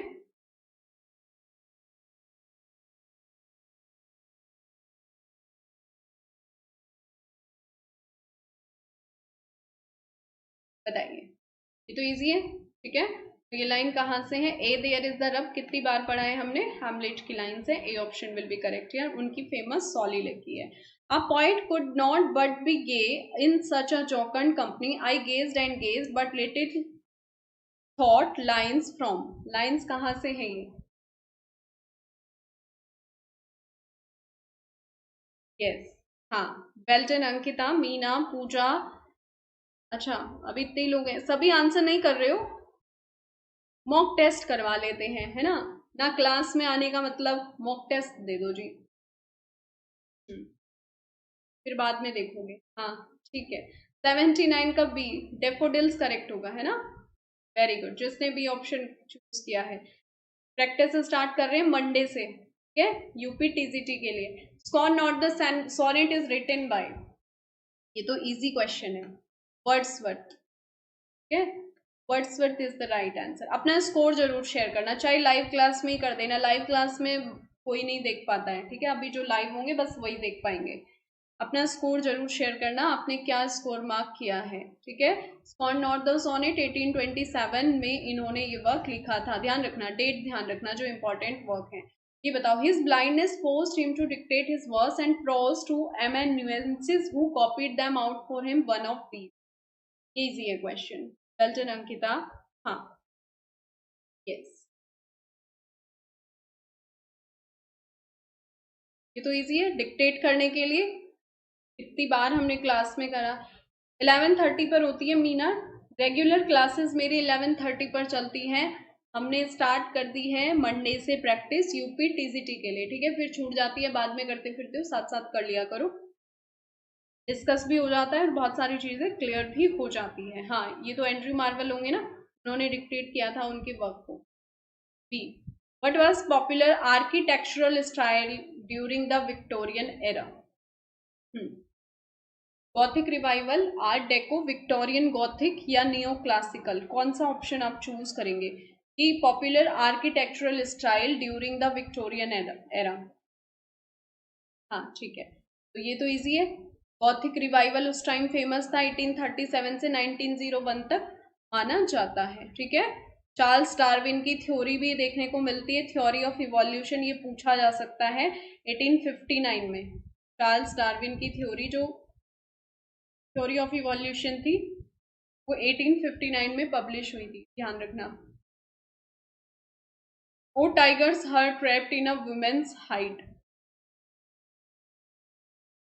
ये किस वर्क में है शेक्सपियर के? O tigers her trapped in a player's hide, ये तो रॉबर्ट ग्रीन ने यूज किया है। वुमेन्स हाइड, ये किस वर्क में है? Henry six part third, Henry fourth one, Henry fifth one, Richard third. ये इजी है ना। ए ऑप्शन इसमें करेक्ट हो जाएगा, Henry six part third, broad worth of wits, है ना। ये लाइन हेनरी सिक्स पार्ट थर्ड, अब tiger her trapped in a player hide, ये रॉबर्ट ग्रीन ने यूज किया लाइन, ठीक है। और इसको शेक्सपियर ने हेनरी सिक्स पार्ट थर्ड में यूज किया है। A short performance of an farcical usually sandwiched between the acts of a long play. मैं इसको ठीक कर देती हूँ एक बार, क्वेश्चन को नीचे मूव करती हूँ जिससे कि आप एक साथ इसको रीड कर पाओ अच्छे से। यस, अब आंसर करो। मोनोलॉग, सटायर या इंटरल्यूड? ये फार्सिकल भी होता है और usually sandwich between the acts of a long play. अब कोई बुक, अगर आप टीजीटी के लिए कर रहे हो तो कोई बुक लेने की ज़रूरत नहीं है, सफिशिएंट आपको यूट्यूब से मिल जाएगा, ठीक है। सफिशिएंट वीडियोस है, मैं भी करा रही हूँ और भी लोग करा रहे हैं, तो बुक्स वगैरह नहीं, आप पढ़ लो, अपने नोट्स बना लो, हैंड रिटन नोट्स, ठीक है। और नेट पे इतना सारा मटेरियल अवेलेबल है ना, लिटरेरी टर्म्स के लिए कोई पर्टिकुलर बुक लेने की जरूरत नहीं है। अगर आप एस के अरोरा ले रखी है तो आप उन्हीं को रिवाइज करो। एग्जाम टाइम तक आप इतना ही कर पाओगे, इससे ज्यादा नहीं कर पाओगे। और मैं बार बार कहती हूँ, अगर ज्यादा पढ़ोगे ना तो वो खिचड़ी पका देगा आपके माइंड में। लिमिटेड पढ़ो बट उसको बार बार रिवाइज करो, ठीक है। A short performance often farcical usually sandwich, तो ये अगर आपने सी ऑप्शन चूज किया है, वेरी वेल डन। हाँ, इंटरल्यूड, ठीक है। नेक्स्ट, चूज इनकरेक्ट आपको इसमें चूज करना था। तो एपिक पोयम के बारे में बात हुई है, लॉन्ग नैरेटिव पोयम है हीरोइक थीम के साथ, ठीक है। It is generally divided into 14 books, ऐसा कुछ 14 बुक्स में होती है डिवाइडेड, नहीं 12 बुक्स में होती है एपिक पोयम डिवाइडेड। तो यही यहाँ पर इनकरेक्ट स्टेटमेंट है, ठीक है, ध्यान रखना। Mister William Shakespeare comedies, histories and tragedy, full title of, ये तो इजी है, history and tragedy full title of किस चीज का है ये? क्या उनके सोनेट कलेक्शन का टाइटल है? हो ही नहीं सकता। डाउडन के कलेक्शन का? नो। चार्ल्स लैम्ब कलेक्शन, ये तो ऐसा कोई कलेक्शन नहीं था, यही है। John Hamming and Henry Condell, ठीक है, इनके कलेक्शन का सोनेट था जो 1623 में इन्होंने फर्स्ट वॉल्यूम पब्लिश कराया था, ठीक है, ध्यान रखना। First English poetry printed book कौन सी है? First English poetry printed book, देखो फर्स्ट इंग्लिश पोइट्री पूछी है तो टोटल मिसैलनी का नाम आ जाएगा, ठीक है, पोइट्री प्रिंटेड बुक। और फर्स्ट प्रिंटेड बुक पूछी जाए तो टॉमस मैलोरी की है, ले मॉर्टे डी आर्थर, ठीक है। When did the French revolution begin, French revolution कब शुरुआत हुई थी फ्रेंच रिवॉल्यूशन की, ये बताना है। इजी क्वेश्चन है अगेन, हाँ, यस, वेरी गुड। अगर आपने 1789 चूज किया है तो आप सही हो, okay? हाँ, B option will be correct. Find out the figure of speech in the following statement. He is not the sharpest tool in the shed, litotes, pun, pathetic fallacy, innuendo. तो he is not the sharpest tool in the shed, है ना, negation की बात हुई है, double negation, not the sharpest tool, तो litotes होगा, लिटोट्स, यानी कि वो बहुत ज्यादा इंटेलिजेंट नहीं है, ठीक है, तो लिटोट्स होगा। विच of the following is not a revenge tragedy, इनमें से कौन सी रिवेंज ट्रेजेडी नहीं है? हैमलेट, डचेस ऑफ माल्फी, वॉलपॉन या गॉलबर्ग। तो ये सभी तो क्या है, रेवेंस ट्रेजेडी है, सी ऑप्शन ही यहाँ करेक्ट हो जाएगा, वॉलपॉन, ठीक है, ये रेवेंस ट्रेजेडी नहीं है। विच of the following is mismatched, इसमें से मिसमैच्ड कौन सा है? ये विलियम वर्ड्सवर्थ के वर्क है सारे, हमने अभी डिस्कस किया था, ठीक है।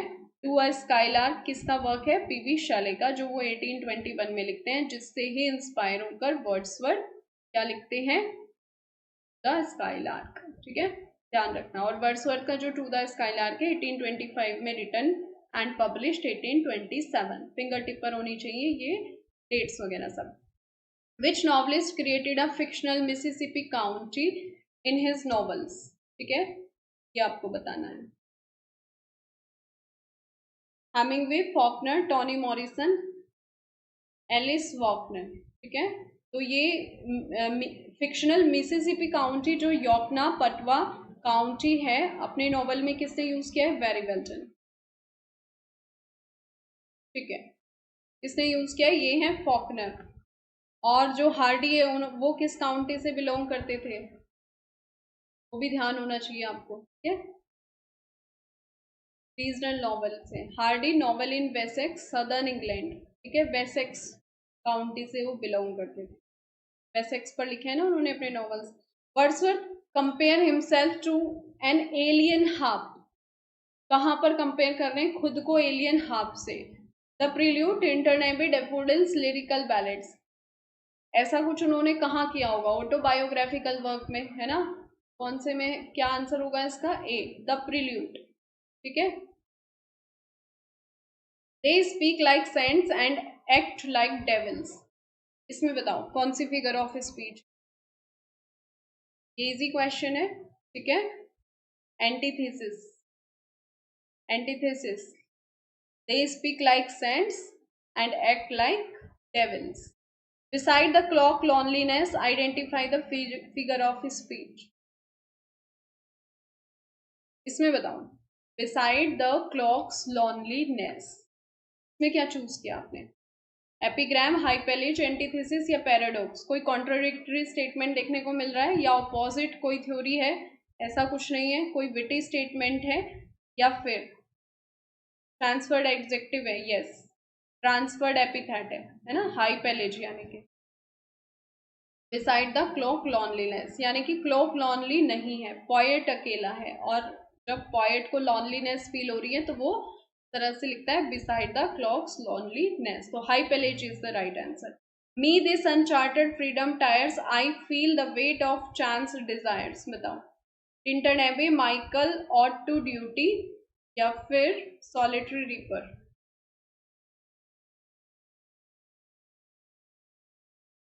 कहाँ से है ये लाइंस?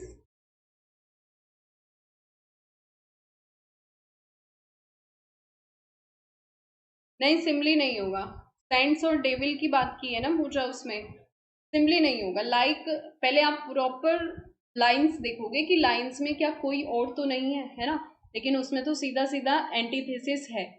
सेंट और डेविल की बात हुई है ना, दोनों अपोजिट है, कॉन्ट्रास्ट स्टेटमेंट है दोनों, ठीक है? तो वहां आप एंटीथेसिस ही चूज करोगे, सिंपली बात की बात है। फिर आप ऑप्शन के अकॉर्डिंग जाओ, ठीक है? अगर 97 का आंसर आपने दिया है सी, ऑट टू ड्यूटी, तो आप बिल्कुल करेक्ट है, ठीक है? चलो ये वर्क बताओ, सार्टर रीसार्टर्स रिटन बाय, किसका वर्क है ये? James Joyce, Daniel Defoe, S T. Coleridge या कार्लाइल? इस तरह के क्वेश्चन भी आपसे पूछे जाएंगे। तो ये जो सार्टर रिसॉर्ट्स है ये वर्क हो जाता है आपका कार्लाइल का, टॉमस कार्लाइल, ठीक है? इफ सॉलिट्यूड और फियर और पेन और grief should be Dai portion, with what healing thoughts? इस पोयम में ये लाइन्स है, यस, ये लाइन आपको दिखाई देंगी, फेमस लाइन है टिंटन एबे की, ठीक है? Then to the well-trod stage anon, if Johnson learned sock be on, or sweetest Shakespeare fancy child? अगर ये आपको लर्न होगा तो आपने अच्छे से लाइन पढ़ी भी है। कहाँ बोला जाता है sweetest Shakespeare fancy child? Lycidas, Il Penseroso, L'Allegro, Comus. Milton का फेमस वर्क है, and as you know very well कहाँ बोला है, प्रीवियस ईयर में भी ये क्वेश्चन था, तो यहाँ पर आपका सी ऑप्शन करेक्ट हो जाएगा, एल एलिग्रो में बोला है, ठीक है? Fame is the spur that the clear spirit doth raise, that last infirmity of noble mind, his to his scorn delights and live laborious days. Milton, Wordsworth, Shakespeare, Galsworth? Galsworthy तो हो नहीं सकते हैं, ठीक है? इनमें से चूज करो। तो अगर आपने मिल्टन चूज किया है, उनकी लिसिडस पोयम में वो ये लाइंस लिखते हैं, ठीक है? हाँ, well done. Meena, best wishes, Ankita, Pooja, अभी इतने ही लोग हैं क्या? ठीक है। Knock knock knock, who's there, I the name of Beelzebub? ये तो इजी लाइन है, कितनी बार करी है हमने क्लास में, Macbeth, Hamlet, King Lear, Othello. ये पॉर्टर सीन की लाइन है, ठीक है? पॉर्टर सीन की लाइन है, तो पॉर्टर सीन का आता है मैकबेथ में। आइडेंटिफाई इनकरेक्ट पेयर, इसमें ये चूज करना है आपको, इनकरेक्ट पेयर चूज करो। William Shakespeare, Mary Arden, Wordsworth, Blanche Belle, Milton, Sarah Jeffrey या नन? कोई भी इनकरेक्ट नहीं है। हाँ, ठीक है, तो ये तो इजी हो जाता है आपके लिए, है ना? क्या चूज किया आपने? कौन सा इनकरेक्ट है इसमें बी ऑप्शन इनकरेक्ट होगा। ये इनकी मदर है, विलियम शेक्सपियर की मैरी आर्डन, मिल्टन की सारा जेफरे, और वर्ड्सवर्थ की एन कोक्सन है। ब्लैंच बेली तो गाल्सवर्दी की है, ठीक है? Galsworthy's tragedy are cold, easy है, सोशल ट्रेजेडीज बोली जाती है ना उनकी, ठीक है? Which of the following is a characteristic of Galsworthy's writing style? Yes. इनमें से आपको गाल्सवर्दी की राइटिंग स्टाइल की कैरेक्टरिस्टिक आइडेंटिफाई करनी है। तो एवरीडे लाइफ पर लिखते थे, डिटेल डेस्क्रिप्शन में लिखते थे, रियलिस्टिक उनकी लाइफ राइटिंग स्टाइल था, ठीक है? सी ऑप्शन चूज करोगे। आइडेंटिफाई इनकरेक्ट, इसमें से आपको इनकरेक्ट चूज करना है। Aeschylus Prince of Verona, Mercutio kinsman to the prince and friend to Romeo, Benevolio nephew to Montague, Tybalt nephew to Romeo, Prior Lawrence of Franciscan। कौन सा आपको रोंग लग रहा है? अब देखो, ध्यान से देखो, इसमें ये जो रोमियो है ये तो टिबाल्ट को मार देता है ना, जब इसको वहां से एग्जाइल कर दिया जाता है, बैनिश कर दिया जाता है ना, तो अपने नेफ्यू को क्यों मारेगा? ये रोमियो का नेफ्यू नहीं है, किसका है? जूलियट का। ठीक है, यही डी ऑप्शन इसमें इनकरेक्ट है, Tybalt. Nephew to lady Capulet, lady Capulet का नेफ्यू है। ठीक है, ध्यान रखना, जूलियट का नहीं, लेडी कैपुलेट का। Wordsworth along with his sister Dorothy moved back to Lake District and settle at Dove Cottage in the village of Grasmere in which year? किस ईयर में वो डव कॉटेज में सेटल्ड हो जाते हैं डोरॉथी के साथ? हाँ, ठीक है, ये पूछा जा सकता है, बायोग्राफी से क्वेश्चन है। ठीक है, तो वो 1799 में, ध्यान रखना, Dove Cottage in the village Grasmere, ये कुछ ईयर है, इनको ध्यान रखना। 1797 में वो एल फॉक्सटन हाउस सोमरसेट में रह रहे होते हैं, 1799 में डव कॉटेज में सेटल हो जाते हैं, और 1802 में डोरॉथी फ्रांस के लिए ट्रेवल करती है, 1805 में पोएम टू कॉलरेज फिनिश होती है। ठीक है, यानी कि prelude. Identify incorrect statement about pastoral elegy.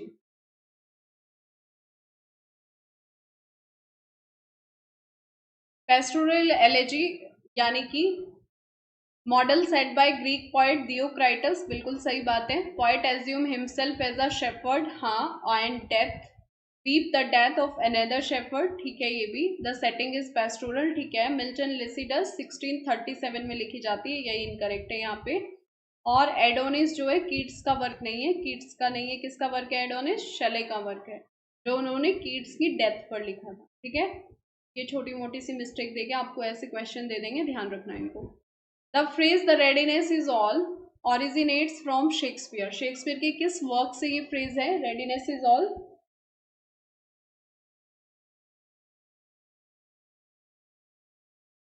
ये है आपके हैमलेट से। ठीक है, Cymbeline is the king of Britain, he marries an arrogant women, उस एरोगेंट वुमेन के एरोगेंट सन का नाम आपको बताना है, इमोजन, पॉस्ट्यूमस, लियोनेटस या क्लोटेन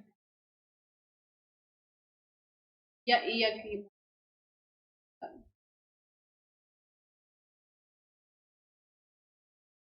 बस लगभग कंप्लीट ही होने वाला है हमारा। ठीक है, तो क्या नाम था?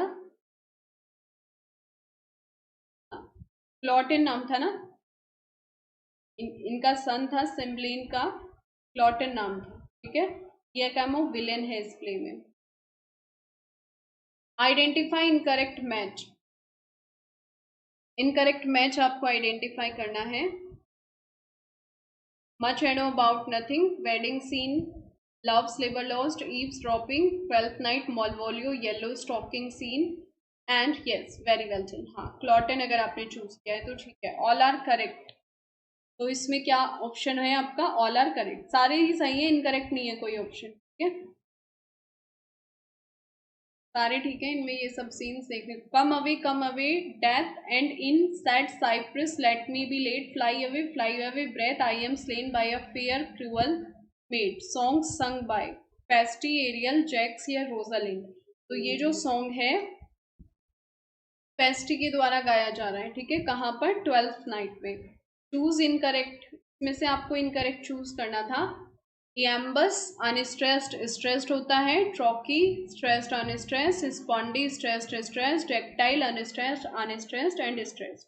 तो इसमें से आपको चूज करना था। अब ये तो सही है, एम्बस में अनस्ट्रेस्ड होता है फर्स्ट लेवल, नेक्स्ट फिर स्ट्रेस्ड आपको देखने को मिलेगा। ट्रॉकी में स्ट्रेस्ड होता है पहले, फिर अनस्ट्रेस्ड। स्पॉन्डी में दोनों ही स्ट्रेस्ड होते हैं, जबकि डेक्टाइल में क्या होता है, पहले स्ट्रेस्ड आएगा फिर अनस्ट्रेस्ड अनस्ट्रेस्ड। तो डेक्टाइल ही इसमें क्या है, इनकरेक्ट है। ठीक है, पहले डेक्टाइल में क्या आएगा, डेक्टाइल में सबसे पहले स्ट्रेस्ड, अनस्ट्रेस्ड एंड अनस्ट्रेस्ड, गलत है। तो डी ऑप्शन यहाँ इनकरेक्ट हो जाएगा। क्वेश्चन नंबर 114 का आंसर करना है आपको। इसमें कौन से ऑप्शन को आपने चूज किया?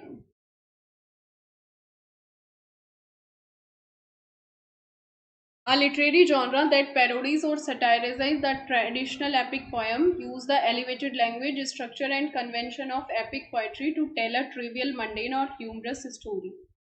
Epic palette, mock epic या dramatic monologue. तो इसमें आपका answer number C will be the right. ठीक है, मोक एपिक। हाँ, मोक एपिक अगर आपने चूज किया है तो। When the universe or fate seems to be playing a joke on a character or characters.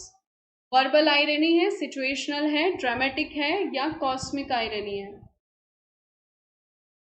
ये जो आयरनीज है ना, जितनी भी आयरनीज है इनको ध्यान से देख लेना आप, एक क्वेश्चन इस पे बन सकता है।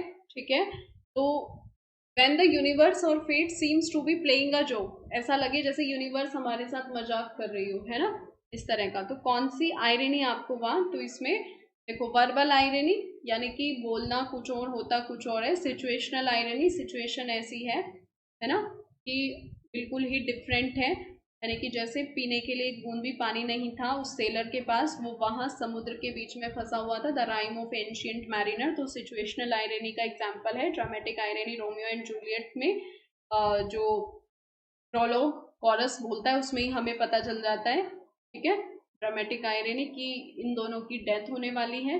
ड्रामेटिक आयरनी और कॉस्मिक आयरनी यहाँ पे करेक्ट होगा, जिसमें यूनिवर्स और fate seems to be playing a joke on a character और कैरेक्टर्स। ठीक है, यूनिवर्स और फेट की अगर बात की जाए तो कॉस्मिक आयरनी होगी। Next, Aldous Huxley took the hint for the title of his Brave New World from Shakespeare. ये सबसे इजी क्वेश्चन है, ये रॉन्ग नहीं होना चाहिए। ऑल्डस हक्सले ने कहाँ से हिंट लिया है ब्रेव न्यू वर्ल्ड? शेक्सपियर के किस वर्क से लिया है? हाँ, द टेम्पेस्ट से लिया है ना, ये इनकम्प्लीट लिखा है, द टेम्पेस्ट से। मिरांडा बोलती है ना brave new world. He is in between jobs. Example of बताओ। पैराडॉक्स, यूफेमिज्म, मेटाफर या एपिग्राम?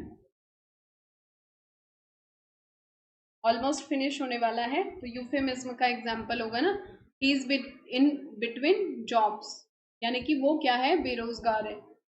प्लेजेंट वे में कुछ कहना, प्लेजेंट मैनर में कुछ बोलना यूफेमिज्म होता है। पैराडॉक्स तो कॉन्ट्रोडिक्टरी स्टेटमेंट होता है।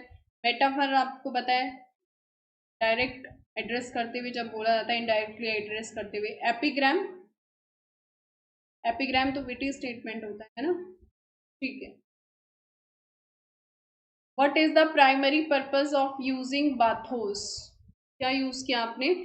जो बाथोस आप यूज करते हो तो उसको यूज करने का आपका प्राइमरी पर्पस क्या होता है? यानी कि बहुत ही किस तरह की सिचुएशन चल रही है, बहुत ही टेंशन भरी सिचुएशन चल रही है। यहाँ ठीक चल रहा है पूजा, यहाँ नहीं है नेटवर्क इशू।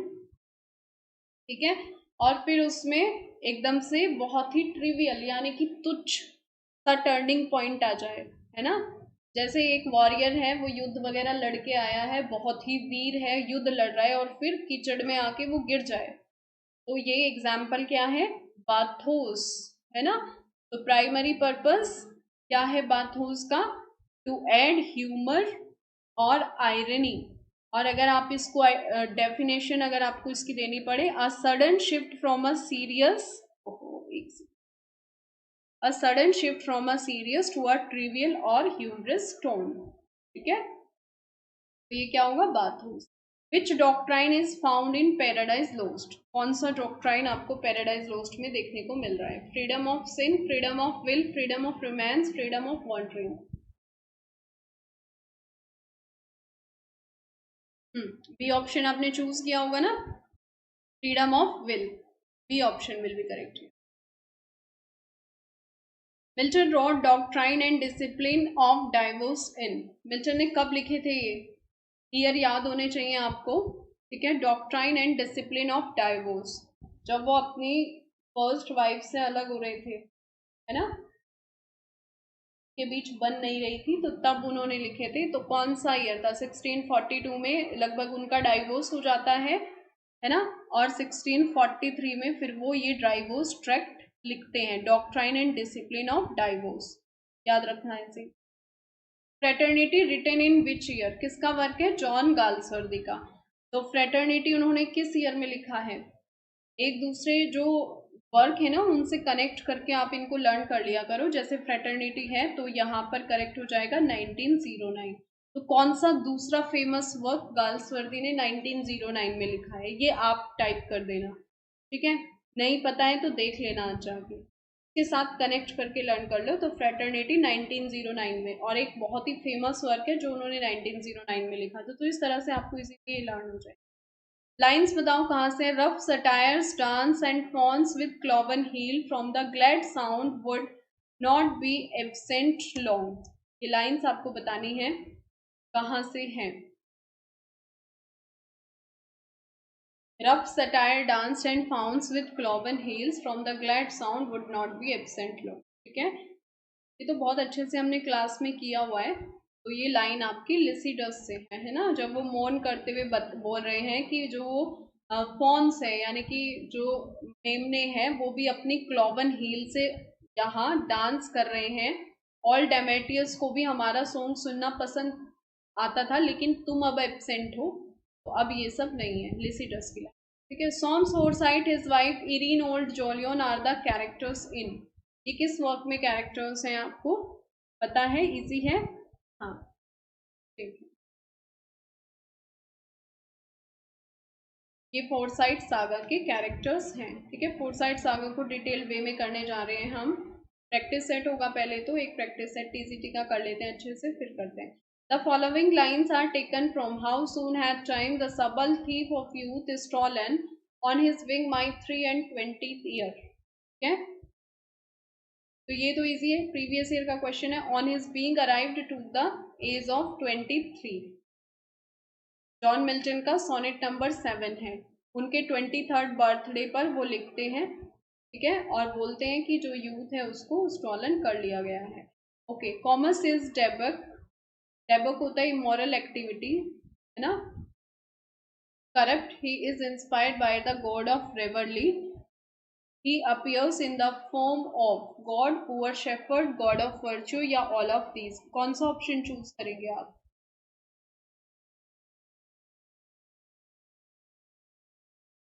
गॉड ऑफ रेवरली से वो क्या है? इंस्पायर्ड है। करप्ट है, इमोरल एक्टिविटीज है उसकी, सेड्यूस करने की कोशिश करता है लेडी को, ठीक है। विच option will be correct here? Poor shepherd. Okay, तो ये था आपका क्वेश्चन पेपर टेस्ट का। 1634 में ये मार्क्स लिखा गया, ठीक है। चलो तो फिर मिलते हैं अपनी मंडे वाली क्लास में। Till then have a good day, bye bye.